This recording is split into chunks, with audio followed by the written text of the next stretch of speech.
What's up, guys? Welcome to your 94th Android tutorial for the new Boston. What we're going to do in this tutorial is create a flipper class. Not like the dolphin, although that would be amazing if we could do that. Basically, we're going to use like a ViewFlipper, and you'll see what that is in this tutorial. So I created a class called Flipper and an XML file called Flipper, which we set the content view to. Now what we're going to do is we're going to go look for this thing.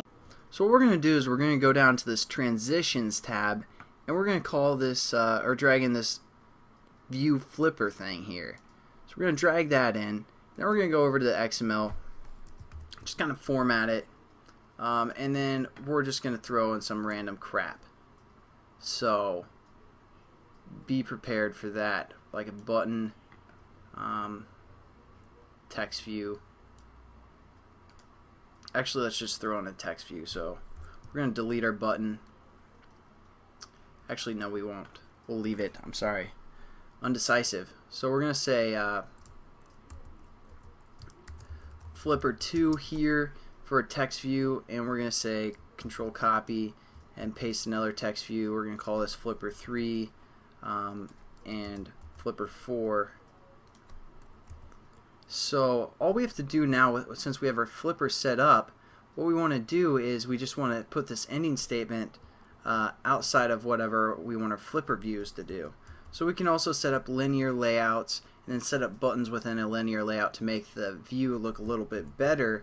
But instead we're just going to have one class be, or like you can think of it as an activity somewhat, be a button, the next one's a view, a text view, next one's another text view, etc. That's how the flipper class works. So now what we're going to do is we're going to go into the code. You're like, what? The code and the XML all in one tutorial? Thank you, finally. Instead of wasting our times here. So now let's create that flipper thing that we just created. So what we're going to do is we're going to say ViewFlipper, and we're going to call it Flippy. And what we're going to do is just add that reference as always. So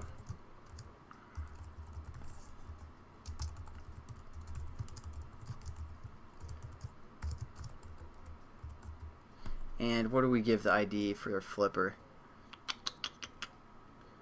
Flipper ViewFlipper 1. So we're just going to stick with the standard, because I don't want to get into Flipper too much here, ViewFlippers, but I just want to show you guys again for what you guys want to use it as. And then what we do is we just set up, basically we can set like an on-touch listener or something to this. So that's what we're going to do, on-click listener.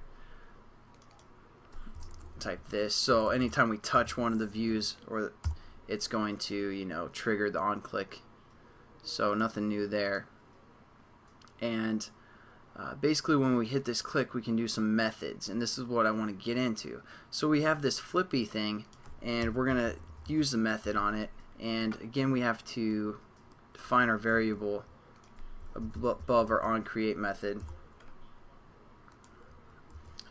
and delete that there. So now we can use Flippy down here. So we're going to say Flippy, and one of the things that we can do is we can just say show next. So that's going to go into our next. Maybe I will have to break this into two tutorials because I want to show you a few other things that the flipper class can do.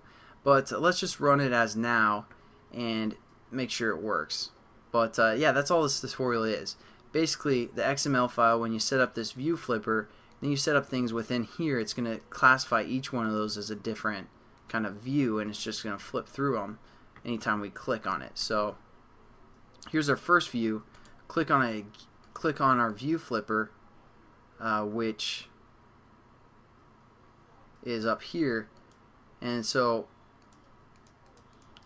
one thing that we can do is we can make this ViewFlipper fill the whole content, fill parent. I don't know if it's not for the height. Yeah, for the height we want it to fill parent, so that's something we can change. So we can click anywhere on the screen for the most part. But as you can see, it just will flip through all of our flippers and start over. So I mean, it's kind of nice to have for like a flashcard or something, a flashcard application where you just flip through flashcards or something for studying. But again, you guys can set up a linear layout here and then define some stuff within there if you want a view to be a certain way, and then you can just flip through them by this this command show next. So you can create a button up top above your ViewFlipper and you can click that to go to the next one, etc. So that's basically it for this tutorial. Actually, let's just show you one more and then we'll be done with this flippy thing.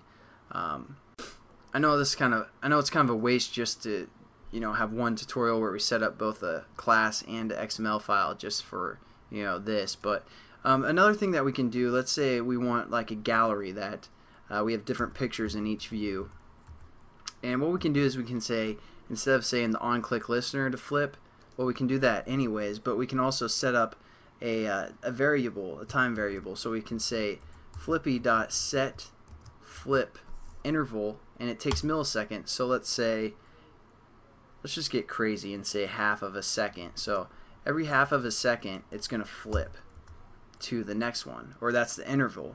And then what we have to do is we have to say flippy dot start flipping. Flippy start flipping. Dang it. Alright, so that's another kind of thing that we can do. So when we run our application, it's going to set this time variable to be half a second, and then it's just going to start flipping through it. And then every half second it's going to, just go to the next one. So that'd be good for like a photo gallery or something if you guys are creating that. I don't know. So as you can see, it's flipping through every half second. So that's another method that you guys can use. And then also when we click, we can make it go even faster because we have that on-click method. So I don't know. Thought I'd show you the flipper, the flippin' flipper. And I'll catch you guys in the next tutorial.